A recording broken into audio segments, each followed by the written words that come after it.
Assalamualaikum warahmatullahi wabarakatuh. Bismillah, alhamdulillah, assalatu wassalamu ala rasulillah. La hawla wa la quwwata illa billah wa ba'du. Ila hadratin nabiyil mustafa Muhammadin sallallahu alaihi wasallam wa alihi wa ashabihi wa dhurriyyatihil kiram. Ila jami'i waqiyati sahabati wa tabi'in wa syuhada'i wa salihin wal ulama'il 'amilin wa musannifin wa mu'allifin wa jami'il malaikatil muqarrabin wa sadatina sufiyatil muhaddiqin khususan ila sultanil awliya Asy-Syaikh Muhyiddin Abdul Qadir Al-Jilani wa sairil awliya illah wal awliya tis'ah wa ummahatina wa abaina wa ajdatina wa jaddatina مشايخنا وأساتذتنا ومعلمينا وذوي الحقوق الواجبات علينا وعلى الحاضرين في مجلسنا هذا خصوصا إلى من فتح هذه القرية وخصوصا إلى مؤلف هذا الكتاب الشيخ الإمام جلال الدين بن كمال الدين السيوطي رضي الله عنهم سيقول لله لهم الفاتحة أعوذ بالله من الشيطان الرجيم بسم الله الرحمن الرحيم الحمد لله رب العالمين الرحمن الرحيم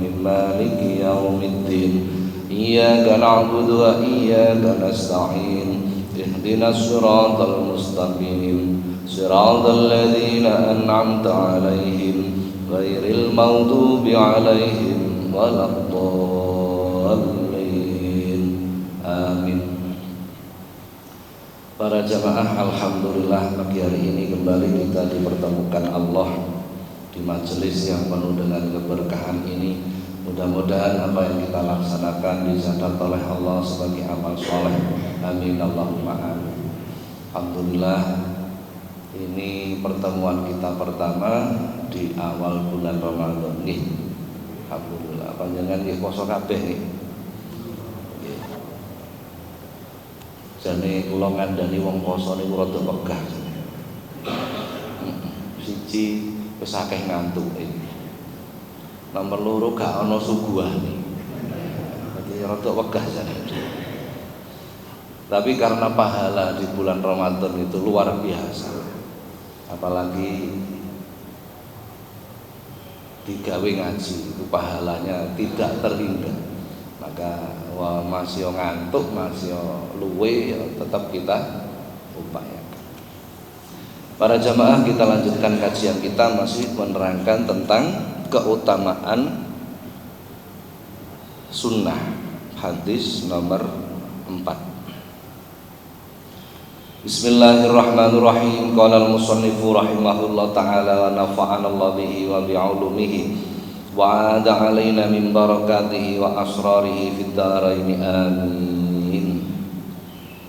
Wa qala sallallahu alaihi wasallam lan dawuh sapa Kanjeng Nabi sallallahu alaihi wasallam, man utawi sapa wong iku salat sapa man rakaataini rong rakaat fi khalain ing dalem persepen la yarahu hale ora ana weruh ing man illallah kejaba Gusti Allah wal malaikatu lan para malaikat. Kutiba maka den tulis lahu keduwe man baro'atun minan nar, apa baro'atun minan nar, lebaran saking geni neraka. Barang siapa yang sholat 2 rakaat, maksudnya sholat sunnah, fi kholain, di tempat yang sepi, ana wong, la yarahu illallah wal malaikatu, yang tidak diketahui kecuali oleh Allah dan para malaikatnya. Kutiba lahu baro'atun minan nar, maka orang yang melakukan hal seperti ini ditetapkan baginya terbebas dari api neraka. Hadis. Jadi sholat dewian itu ya ana dalile iki Pak. Sing dimaksud sholat sunnah. Iki sholat sunnah kok dewian, itu ternyata fadilahnya luar biasa. Sholat sunnah delik-delik gitu maksudnya. Itu keutamaannya juga luar biasa. Saya teringat para kiai zaman dulu itu kalau di rumah itu menyediakan satu kamar, yang kamar itu tidak boleh dimasuki siapapun walaupun keluarganya. Jadi kamar khusus untuk dirinya dan Allah saja. Zaman dulu. Oke, zaman saiki omahe cilik-cilik jadi gak ora cukup kamar tambahane wis ora cukup. Wis omahe cilik anake wakeh pisan. Tidak cukup untuk buat kamar seperti itu. Jadi menyediakan tempat khusus untuk berhalwat hanya untuk dirinya dan Allah saja. Jadi inilah keutamaan sholat dalam keadaan sendiri. Artinya apa? Kita diajarkan beribadah itu hanya jangan karena dilihat orang saja. Nun sewu, kelas kita, kelas kula jenengan iki kan kadang kala ngibadah niku sih bukan kadang kala, sering kali seperti itu. Contoh. Panjenengan salat teng masjid karo salat ning omah. Kira-kira klambine padha napa ora? Padha napa mboten? Wis tak akeh gak padane. Mboten usah sampean, kula dhewe ya ngono, lah padha nggih. Kenapa? Padahal Tuhan yang disembah sama. Kan begitu kan? Nah, Jumatan nggawe sarung, nggawe baju takwa, nggawa serban. Sesuke subuhan keri sembayang neng omah. Sarungan kaos kotangan tok. Loh, apakah itu enggak boleh? Loh, boleh. Sah. Wong lanang niku nek salat angger antarane udel karo puser tertutup sah, betul nggak? Betul, sah. Jadi mulai sesuk nek sampean budal Jumatan yang masjid ora usah klamben wis sarungan tok wae. Paham maksudnya? Jadi bukan terkadang kita itu kelasnya masih di situ. Jadi ngibadah niku sik ndelok menungso, masih melihat orang. Maka kita diajarkan dalam hadis ini untuk ibadah yang tidak karena dilihat orang. Artinya belajar untuk ikhlas. Dalam hadis yang lain Rasulullah menyatakan, akhlis dinaka yakfikal amalul qalil. Ikhlaskan agamamu, kata Rasulullah, maka cukuplah bagimu amal yang sedikit. Cukup sudah. Ikhlaskan agamamu, artinya napa? Kula panjenengan melakukan perbuatan beragama itu berusahalah untuk ikhlas. Tidak ada orang yang mampu untuk ikhlas kecuali orang yang sudah pernah belajar tentang ikhlas. Wong niku nek ora tahu sinau bab salat, kira-kira salate bener napa salah? Wis akeh salahe wong ora tahu belajar bab salat. Kan ngoten niki. Sama orang yang tidak pernah belajar tentang ikhlas, maka nggak mungkin dia bisa ikhlas. Kula di majelis saya menerangkan tentang ikhlas itu 4 kali tatap muka nggak selesai. 4 kali tatap muka, bertatap muka 1,5 jam. Itu hanya kilasan-kilasan tentang ikhlas saja. Jadi begitu sulit ikhlas itu. Ikhlas itu makna bahasa adalah murni, asli, tidak bercampur. Itu makna bahasanya, makna lugawi. Adapun makna istilahiyah yang dimaksud dengan ikhlas itu adalah melepaskan diri, membersihkan amal dari kotoran-kotoran amal. Itu makna istilahnya. Berarti amal itu banyak penyakitnya. Iya, banyak penyakit. Hadis yang lain Rasulullah mengatakan, man akhlasa lillahi arba'ina yauman adharallahu ya nabi al-hikmah min qalbihi ala lisanihi. Barang siapa yang ikhlas karena Allah 40 hari saja. Adharallahu ya Nabi al-hikmah, maka Allah akan menampakkan hikmah min qalbihi. Allah akan memunculkan sumber hikmah dari dalam hatinya, dikeluarkan melalui lisannya. Pun kula terangaken alon-alon.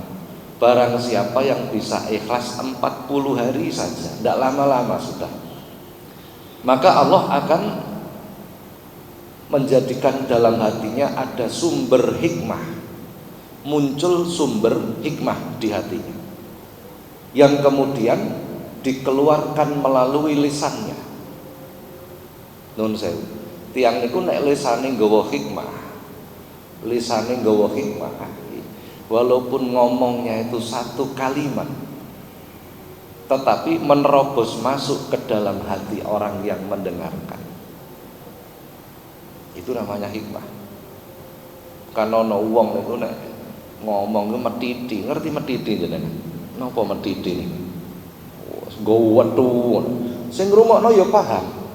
Paham. Enak ngomongnya. Begitu mulih ya wis plas. Ora ana bekas.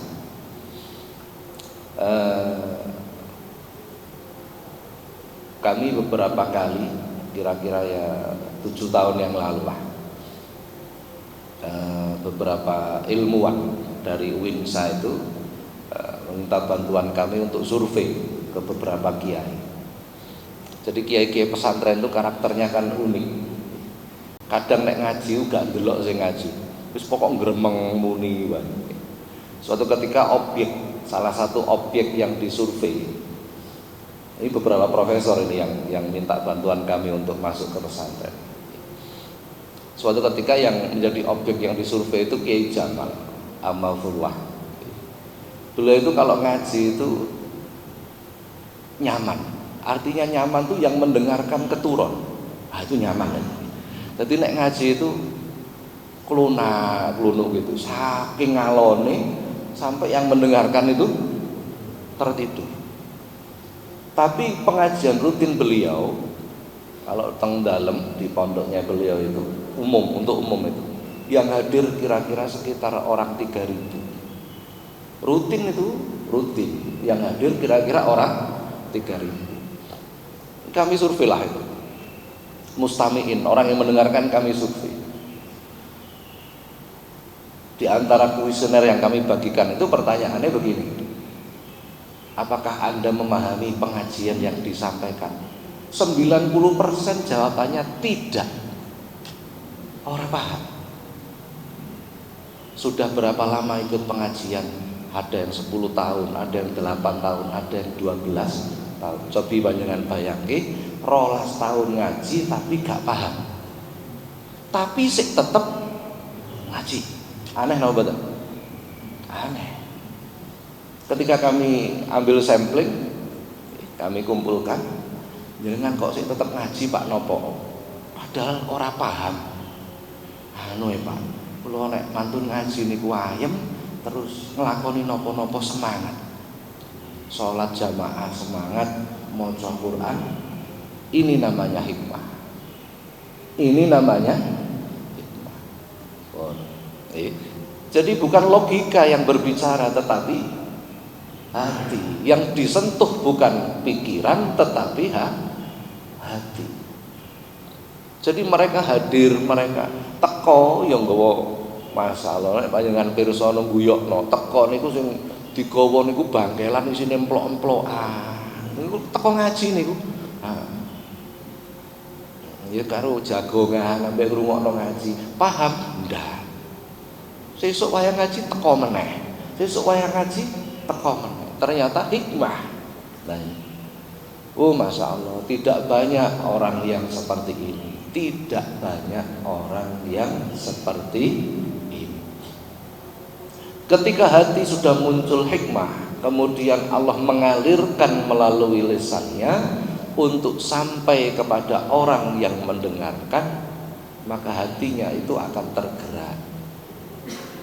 Jadi tidak hanya sekedar paham. Paham itu nomor belakangan sudah. Paham itu belakangan.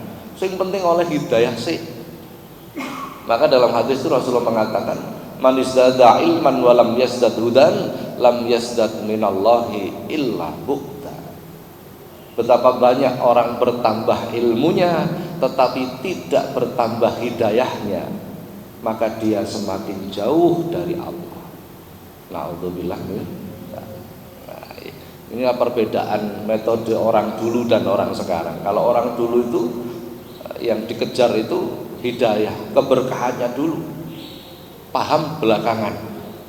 Kalau orang dulu, kalau orang sekarang yang dikejar pahamnya dulu, urusan barokah diatur. Wah, akhirnya do pinter kabeh, begitu pinter do mbujuki kancane kabeh, itu kan susah. Nah, itulah gambarannya seperti pun.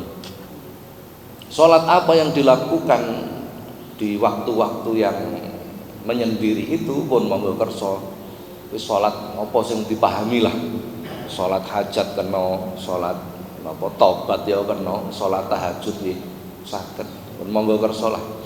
Salat itu macamnya banyak. Salat sunnah itu macamnya banyak sekali. Betul. Oke. Jadi ana salat hajat, ana salat tobat, ana salat tasbih, ana salat lihifdil iman atau lisubutil iman, ana salat lisakaratil maut, ana salat min anisil qabri, wis macam-macam lah. Itu macam-macamnya salat sunnah. Bahkan Rasulullah itu mengajarkan beberapa salat yang berpesan Rasulullah itu kepada para sahabat, salat iki aja diulang ning gone wong sing munafik. Salat ini jangan kau ajarkan kepada orang-orang yang munafik. Kenapa? Karena begitu mustajabah. Begitu mustajabah. Nek dilakoni itu mandi. Lah kalau orang munafik itu terus doanya mustajabah, lu kan bahaya. Jadi Rasulullah sampai berpesan begitu. Itu salat hajat itu dengan tata cara yang tertentu. Ora usah tak ulang. Ngomong liyane wae lah. Sholat yang mudah-mudah saja lah, sholat taubat, sholat hajat monggo, sholat apa jenenge duha, wis mungkin insya Allah ada bab sholat duha, sholat awabin. Sholat awabin itu namanya saja awabin, sholat yang disenangi. Nah, insya Allah nanti ada bahasan tentang sholat awabin di sini. Itu waktunya setelah maghrib itu. Insya Allah nanti ada itu, insya Allah. Kita lanjutkan hadis berikutnya. Wa qala sallallahu alaihi wasallam lan dawuh sapa Kanjeng Nabi sallallahu alaihi wasallam, "Ma min abdin ora ana mun abdin saking kawula. Yusolli salat sapa abad fi baitin ning dalem omah mudlimin kang peteng. Biruku intamin kelawan rukuk kang sampurna. Wa sujudin tamin lan sujud kang sampurna. Illa kajaba wajib lahu kedue abet apa al jannatu suwarga bila hisabin kelawan tanpa hisab." Masya Allah. Bila seorang hamba melakukan sholat di dalam rumah dalam keadaan gelap peteng, biruku'in tamim dengan rukuk yang sempurna, wasujudin tamim dan sujud yang sempurna, illa wajabat lahul jannatu bila hisabin, maka baginya wajib masuk surga tanpa hisab.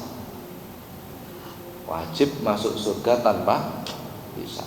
Niki dalile salat dalam keadaan peteng. Salat dalam keadaan gelap. Dadi ana dalile tibae. Jadi salat nang omah dalam keadaan gelap tidak disebut sendiri atau bareng-bareng, tidak disebut. Biruku'in tamin wa sujudin tamin, dengan rukuk yang sempurna, sujud yang sempurna. Piye rukuk sing sempurna niku?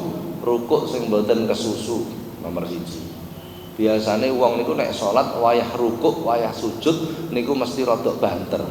Nggih napa mboten? Nah, nggih, mesti rada kesusu. Wayah rukuk, wayah sujud maca tasbih subhana rabbiyal azim wa bihamdi subhana rabbiyal a'la wa bihamdi. Diwaca ping pinten? Ping pinten macane? Maca pisan wae ra apa-apa. Gak maca ya ora apa. Membacanya kan sunnah. Wajibnya adalah tumak. Nah kan gitu. Ketika rukuk dan sujud itu wajibnya adalah tumak. Nah membaca tasbih hukumnya sunnah. Maca sitok ra apa-apa. Ora maca ya ora apa-apa. Sing apik maca telu.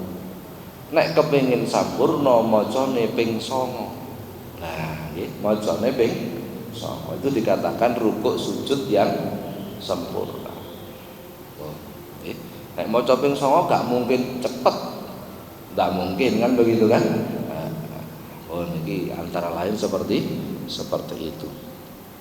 Orang yang melakukan hal ini maka wajib baginya masuk surga tanpa hisab.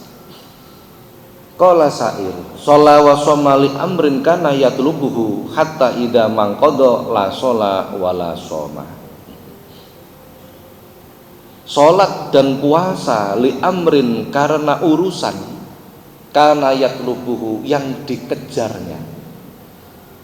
Ada orang itu salate gedhu. Ya maksudnya salat sunah posone yo gedhu, yo Senin Kamis, yo awal bulan, tengah bulan, akhir bulan, yo poso Daud. Li amrin kana yatlubuhu karena dia mengejar sesuatu. Ingin urusane ndang rampung, ingin jabatane ndang muda, ingin macam-macam lah. Apa yang dilakukan karena ini, karena mengejar sesuatu. Hatta idang qadha sholat wala shoma. Sehingga ketika dia tercapai apa yang menjadi urusannya, la sholat wala shoma, tidak lagi sholat dan tidak lagi puasa. Enten apa mboten tiyang ngeten? Enten apa mboten kira-kira? Oh rata-rata nggih. Nggo wektu tangi wengi salat tahajud, salat hajat, salat tasbih. Lah apa yu kok gedhumen? Utangku bendang lunas. Mengko nek wis lunas temen ya. Ya utang maneh ben sembayange rutin kan ngoten. Artinya inilah. Jadi beragama itu terkadang orientasi dan motivasi kita itu hanya sekedar urusan dunia. Ini sering kali. Lah ngeten iki sebenarnya kalau Kanjeng Nabi tidak boleh. Oleh Allah tidak boleh. Orang yang melakukan ibadah seperti ini, maka dia akan berhenti ketika urusannya telah selesai. Jadi Gusti Allah niku mung digawe sak butuhe mawon. Wayah butuh ya gedhu, wayah mari butuhe ya. Lah kurang ajar ya kira-kira ngono ae. Ya. Maka dikatakan istiqomah itu adalah hal yang utama. Wa in qalla, walaupun sedikit, yang penting istiqomah. Dalam keadaan bagaimanapun tetap lakukan. Dalam kondisi seperti apapun tetap lakukan. Itu namanya istiqomah. Masya Allah. Kita lanjutkan. Faqala sallallahu alaihi wasallam lan dawuh sapa Kanjeng Nabi sallallahu alaihi wasallam, man utawi sapa wong iku salat sapa man arba'a rakaatin ing 4 rakaat bi khaisu latarahu kelawan sekirane latarahu ora mirsani hu ing man sapa annasu menungso pakot moko teman-teman bari lebaran ya man minan nifaqi saking sifat munafik wal kufri lan sifat kufur wal bid'ati lan bid'ah waddolali lan sasa. Barang siapa yang sholat 4 rakaat di tempat yang tidak kelihatan oleh manusia. Nah ini saat ini disebut 4 rakaat. Hadis yang tadi 2 rakaat. Kalau 2 rakaat terbebas dari api neraka. Kalau dilakukan 4 rakaat, maka sungguh dia terbebas dari sifat munafik. Terbebas dari sifat munafik. Napa munafik nih? Napa? Munafik itu apa munafik itu? Munafik itu tidak sama antara apa yang tampak dengan yang di dalam hati. Itu munafik namanya. Ngomongi percaya karo Gusti Allah, yakin karo Gusti Allah. Ngomongi dadi wong Islam tetapi hatinya ragu-ragu dengan janji Allah. Kategori munafik. Sebenarnya kita nek kelase kula jenengan niki duweni kecenderungan pada sifat ini. Kula jenengan lak padha yakin bahwa kita hidup itu bukan karepe dhewe, tapi karepe Gusti Allah. Dan kita semua meyakini semua makhluk hidup itu rezekinya ditanggung Gusti Allah. Gitu? Meyakini itu. Tapi nyatanya nek kekentekan duit jenengan sumpek napa mboten? Sumpek napa mboten? Lah ini kan berarti gak patah yakin, kayak gitu. Jadi lisan kita mengatakan yakin tapi hati kita ragu-ragu.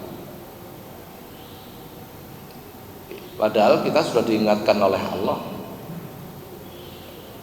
Pada hewan-hewan itu terdapat pelajaran bagi orang-orang yang mau berpikir. Wa fil an'ami la'ibratan li ulil albab. Quran.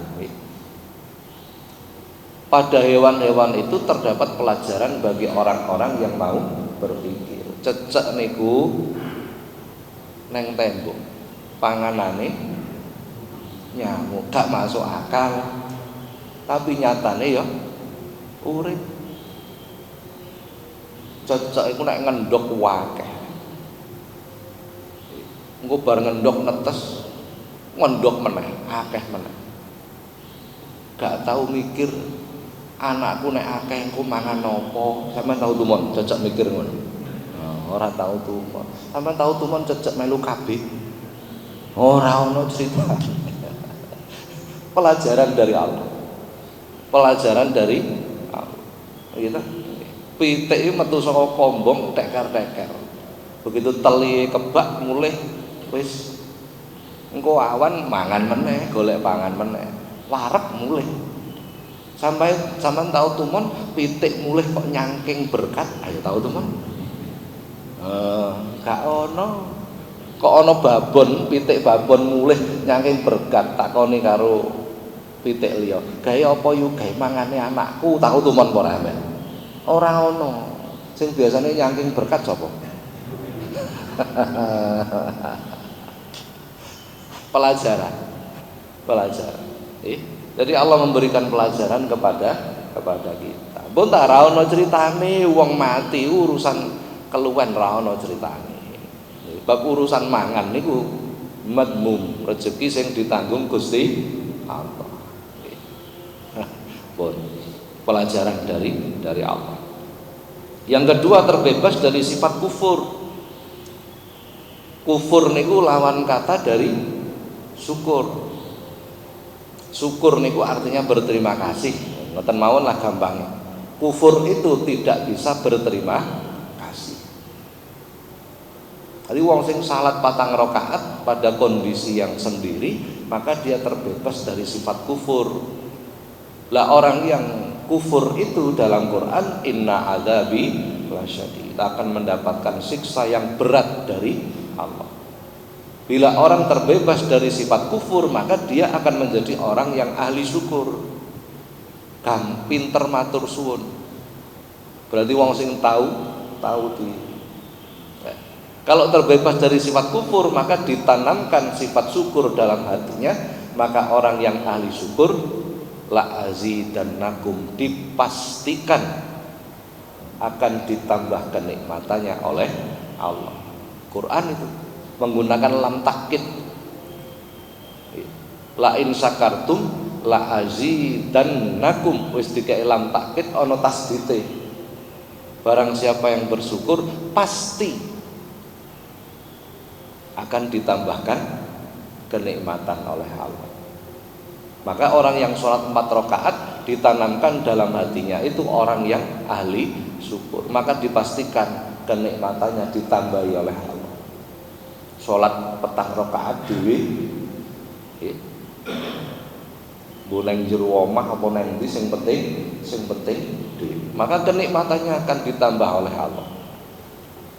Muncul pertanyaan, Pak ngoten niku dilakoni pira suwene? Nggih terus, maksudnya ora kok terus pisan ngono wae mboten nggih. Nah, kula njaluk bayaran akeh kok nyambut gaene aras-arasen ya ora ana critane kan ngoten niku. Salat 4 rakaat niku nek kelase kula jenengan kira-kira berapa lama? Salat 4 rakaat itu nek kita yang salat kira-kira berapa lama? Setengah jam? Wah gak percaya aku kesuwen niku karo turune nek setengah jam nggih. Paling 10 menit paling lama, 5 menit lah. Kalau kita kan begitu, kelas kita. Menyisakan waktu 5 menit untuk memastikan mendapatkan tambahan nikmat dari Allah. Kalimatnya ngoten. Menyisihkan waktu 5 menit untuk memastikan mendapatkan tambahan kenikmatan dari Allah. Luar biasa. Karena terbebas dari sifat kufur. Wal bid'ati, dan terbebas dari sifat bid'ah. Napa bid'ah niku? Bid'ah itu sesuatu jare wong-wong niki jare wong-wong. Bid'ah itu sesuatu yang tidak dilakukan oleh Rasulullah. Berarti sampai ngaji Sabtu subuh itu termasuk bid'ah. Rasulullah gak tahu subuh Sabtu ngaji ora tahu wae. Itu terjemah yang kurang tepat sebenarnya itu. Jadi bid'ah itu sesuatu yang baru yang tidak sesuai dengan syariat. Nah, itu definisi bid'ah. Nah, terus dipahami bid'ah itu sesuatu yang tidak dilakukan Rasulullah. Wah, ora ana sing padha karo Rasulullah kita. Jadi Rasulullah itu enggak pernah nek Sabtu subuh ngaji kados jenengan mboten enten. Apa meneh kok ana apa jenenge? Ora ono. Jadi bid'ah itu sesuatu yang baru yang tidak sesuai dengan syariat. Jadi Islam itu akan terus berkembang, dan berkembang itu adalah hal yang positif. Al-mukhafadatu 'alal qadimis shalih wal ahadu bil jadidil aslah. Kaidah itu. Apa kaidah itu? Kaidah itu ya kaidah. Jadi kaidah fikih itu menjaga hal-hal yang lama yang baik dan mengambil hal baru yang lebih baik. Itu prinsip Islam. Jadi berkembang. Sesuatu yang lebih baik harus kita ambil. Harus kita ambil. Al-adatul muhakkamah illam tukhalifus syar'i. Kaidah lagi itu. Rumus kaidah gini. Fikih itu adalah produk. Apa produk itu? Fikih itu hukum. Fikih itu adalah hasil ketetapan. Untuk menentukan fikih itu butuh namanya kaidah. Untuk menjadikan produk itu butuh namanya kaidah, mekanisme. Nah, kaidah itu rumusan untuk membuat sebuah produk.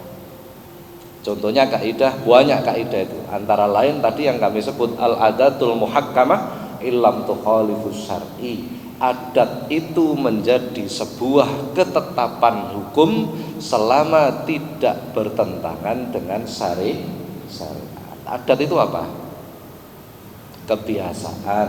Panjenengan kebiasaane nek Sabtu kuliah subuh. Kebiasaan begitu. Menjadi adat. Apakah boleh? Selama itu tidak bertentangan dengan syariat, maka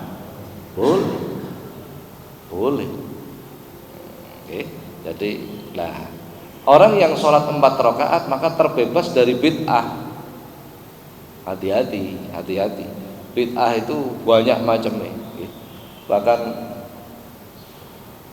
zaman muridnya para sahabat, zaman tabi'in, Imam Hasan al-Basri dan periode beliau. Imam Hasan Basri itu muridnya Sayyidina Ali.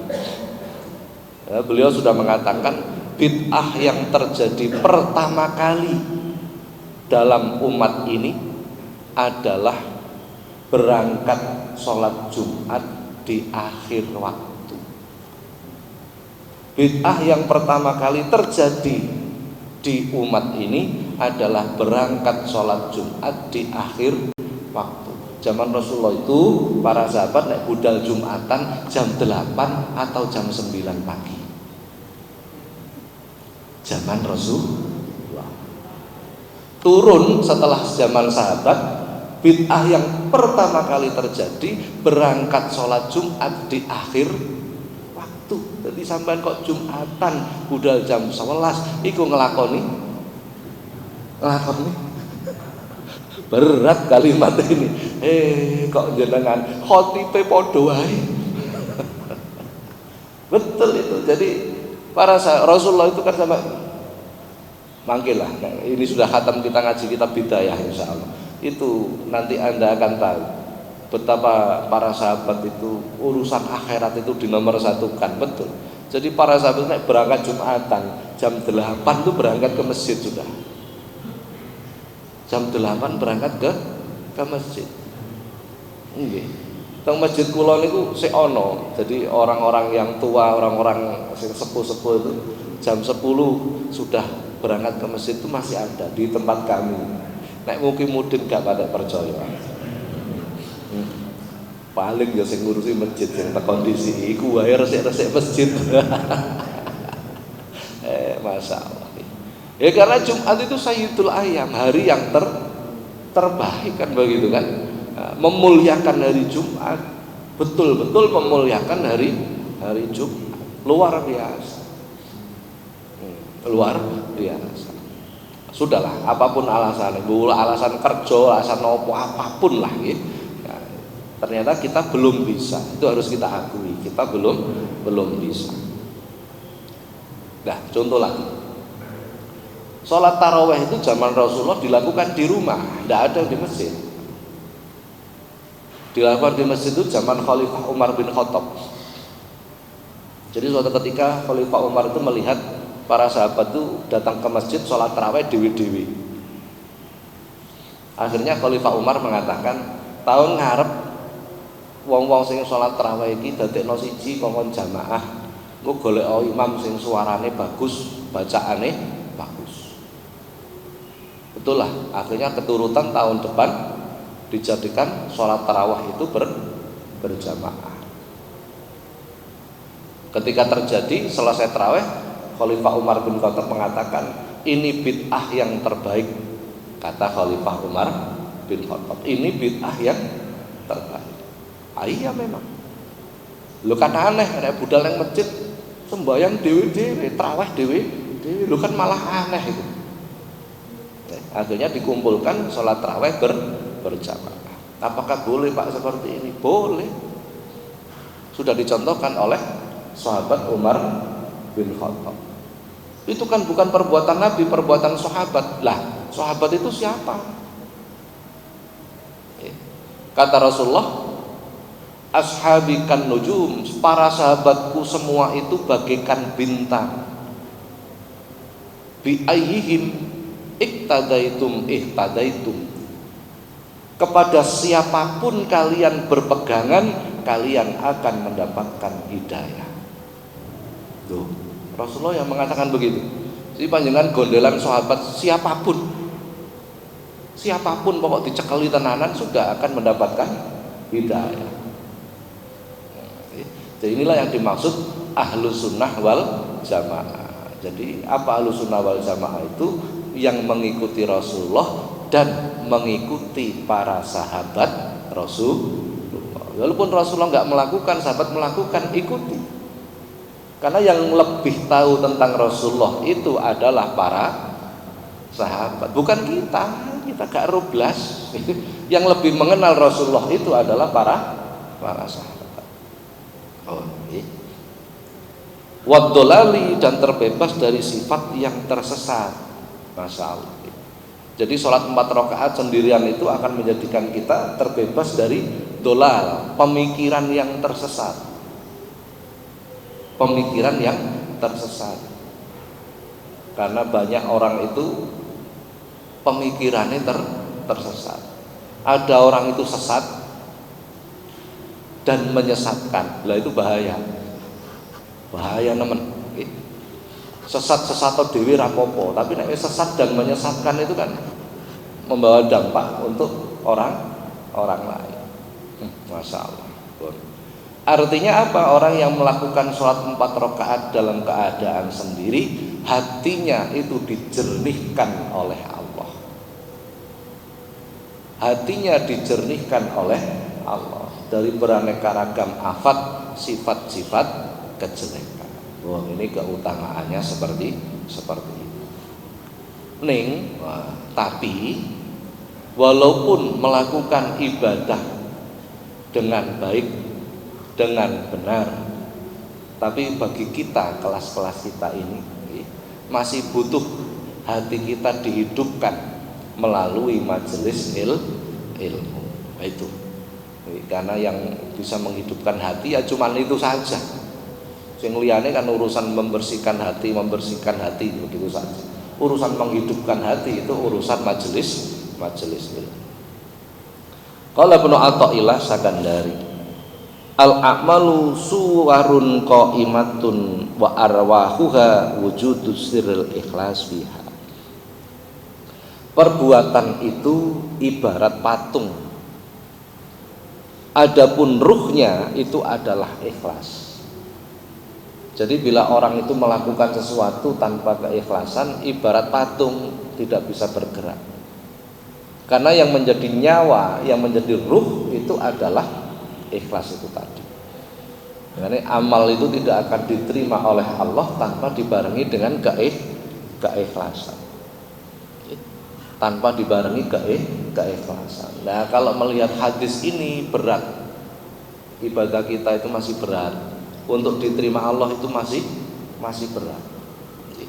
Karena syarat untuk diterimanya amal itu adalah ikhlas. Hadis itu, kullun nasi halaka illal alimun, wal alimuna halaka illal amilun, wal amiluna halaka illal mukhlisun.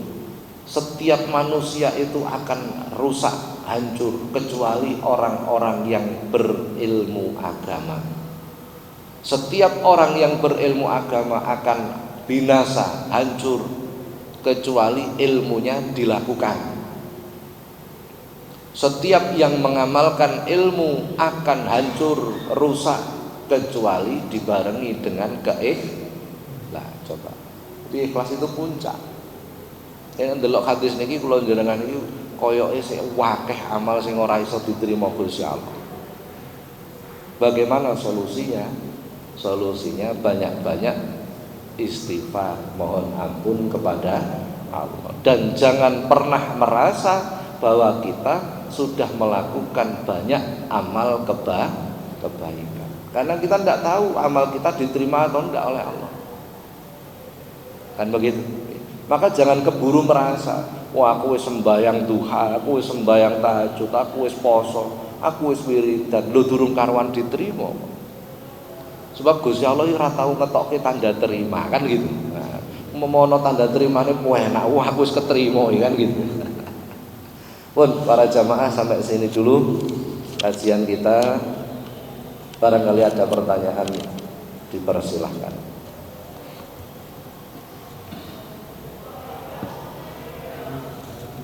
Nggih, monggo.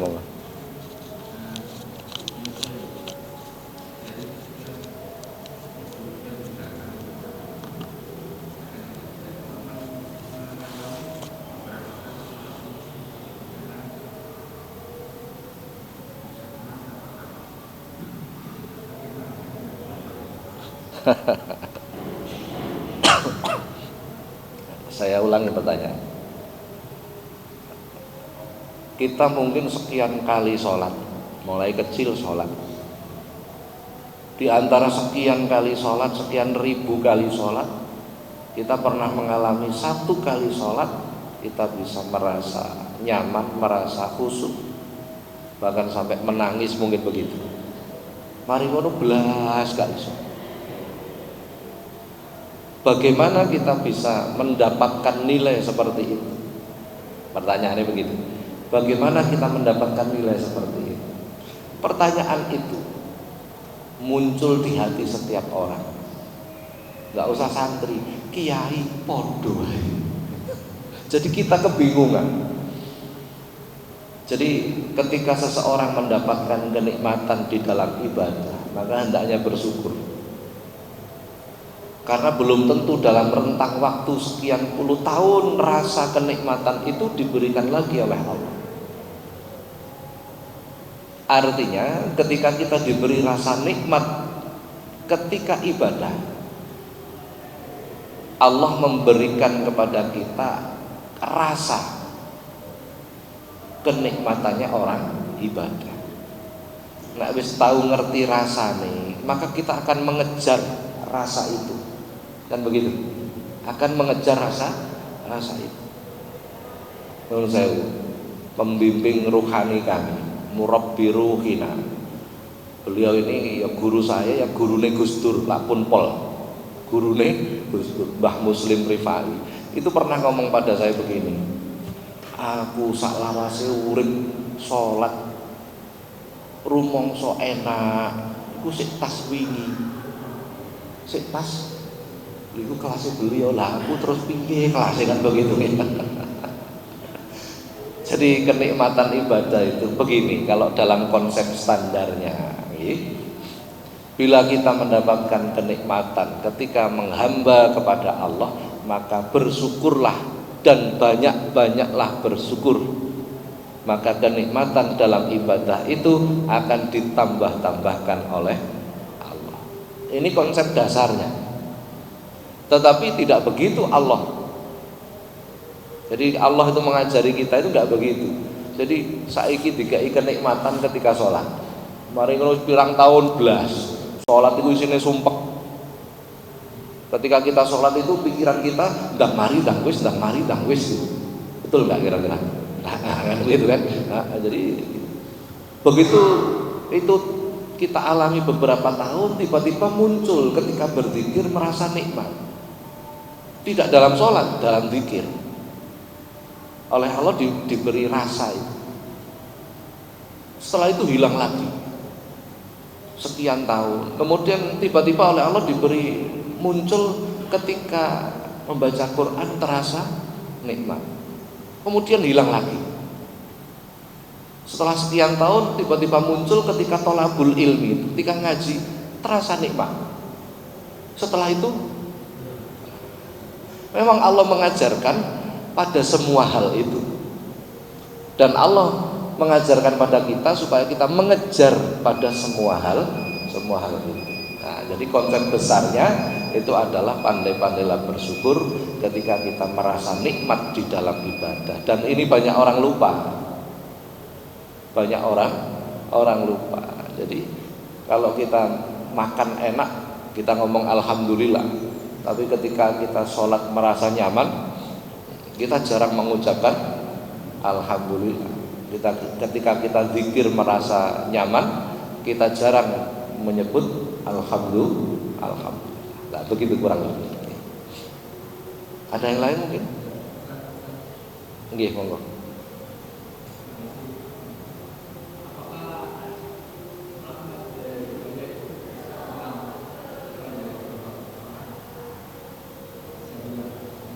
Rahmat dan hidayah apakah bisa hilang?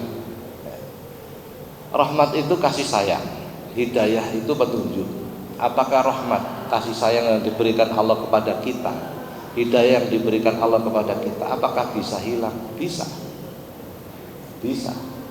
Jadi hidayah yang masuk ke dalam qalbu, kalau memang sudah masuk, kemudian menetap dalam hati, suatu ketika kita tidak pandai menjaganya, maka itu akan dicabut oleh Allah. Jadi tetap bisa. Jadi pertarungan kita dengan setan dan pasukannya itu adalah sepanjang usia kita.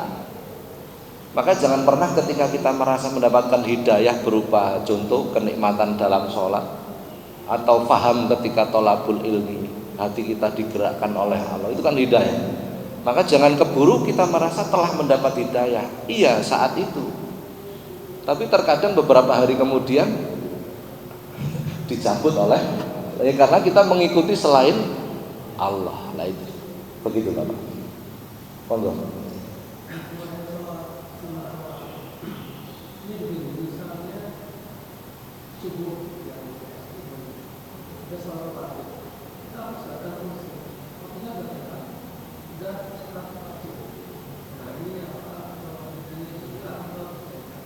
Betul. Bagaimana kalau umpama kita masuk ke masjid tiba-tiba sudah qomat gitu. Jadi kita nggak sempat untuk sholat tahiyatul masjid, nggak sempat untuk sholat qobliyah.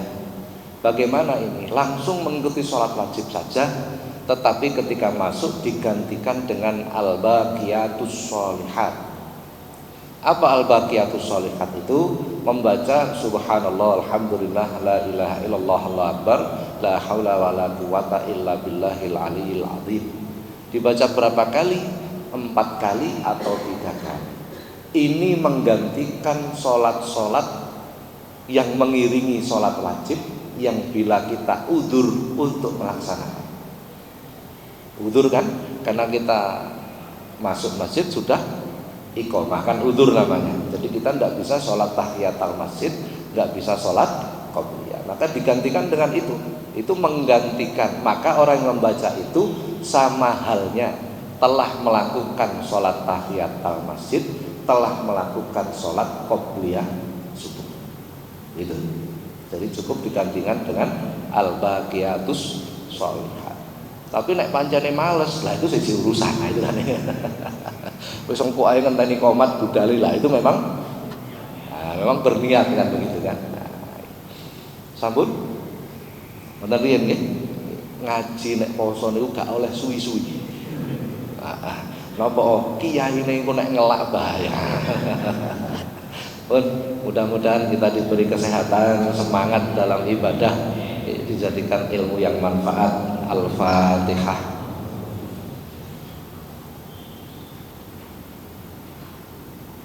Assalamualaikum warahmatullahi wabarakatuh.